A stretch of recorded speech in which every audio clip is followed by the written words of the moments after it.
Hey everyone! Hello. Hope you're all okay. Welcome back to our YouTube channel and our UK series. For this episode we are actually in Sherwood Forest and we are going to be showing you how to plan the perfect Center Parcs trips with tips for first timers. If you're thinking about booking a Center Parcs trip but don't know where to start, we haven't been since we were kids, so here's a few things that we wish we knew before booking a Center Parcs trip.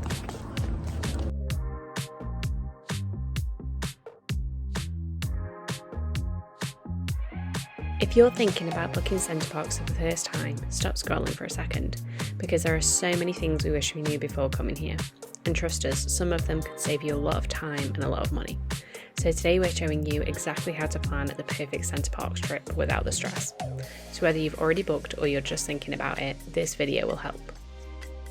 First things first, booking. And our biggest tip straight away, book early. The prices go up massively during school holidays and weekends, so if you can do midweek, it's usually much cheaper. The good thing about Center Parcs is that they have a website for your booking which can be accessed by all members of your party. Your restaurant and activity bookings will show on the diary, so don't forget the things you booked in advance. The one thing that we have noticed is it's definitely beneficial to book an early check-in as you get access to your lodge earlier, which is great, but the most important thing is you beating everybody else, because at 4 o'clock when everybody can check in, outside the lodges all the streets are completely filled with cars, so it's really stressful to try and get a space and unpack, and then you have to take your car back to the car park where it stays for the night and for the rest of your time here. It is worth paying for that early check-in, it's worth getting unloaded at the lodge earlier and avoiding those queues. There are also lots of different lodge types. You've got standard lodges, executive lodges, woodland lodges and tree houses, but honestly it depends what kind of trip you want. If you're planning to spend most of your time out doing activities, you probably don't need the most expensive option, but if you want cosy evenings in, then upgrading could be worth it. We opted for a 3-bedroom woodland lodge which had a small kitchen, living room, dining area, outdoor seating area with barbecue and 2 bathrooms, one with a bath and shower head and another which was just a toilet. The outdoor area was amazing for seeing the wildlife, but we did have to be careful to make sure they didn't come in and join us in the lodge. Okay, so let's talk about the real cost. Because the lodge price is only the beginning, activities can add up quickly, food can get expensive, and then there's extras like bike hire. Another great thing about Center Parcs is the bike. Bring your own bike or rent one from here, whichever you prefer, but it's definitely a better way to get around than your 2 legs.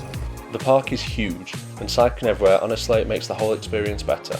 Walking everywhere may start out relaxing, but with the park being so spaced out, by the end of the trip it'll start to feel like more of a chore. You don't want to be tired by the time you get to your activity. Another aspect of the cost is food. There are plenty of restaurants, cafes and coffee shops around for you to choose from, as well as an on-site supermarket. This, however, can be expensive, and so one way we avoided this was bringing our own food. We packed it all up in cooler bags with ice packs so that when we left it in our car for the afternoon on the day of check-in, it didn't all go bad. This is again why we would recommend an early check-in, so you can get your pre-bought food in the fridge nice and early. The lodge has full cooking facilities with oven, microwave, hob and fridge.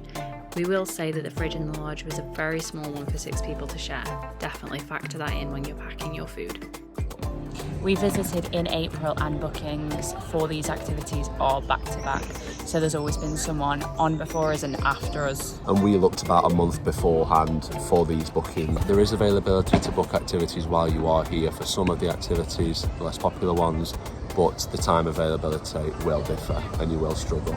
If you are renting equipment for any of the activities, Speaking of, which we are, make sure you give yourself 5-10 minutes before you start time of your activity so you can come and get yourself sorted.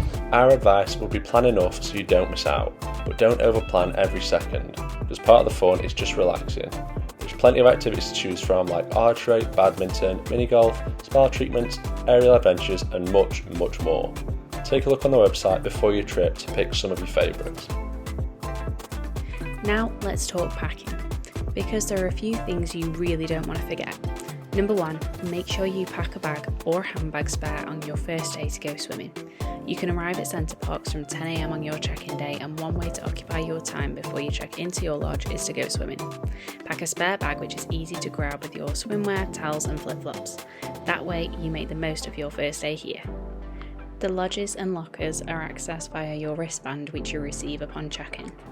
Generic packing essentials are comfy clothes, waterproofs, food for your stay, and Tassimo coffee pods.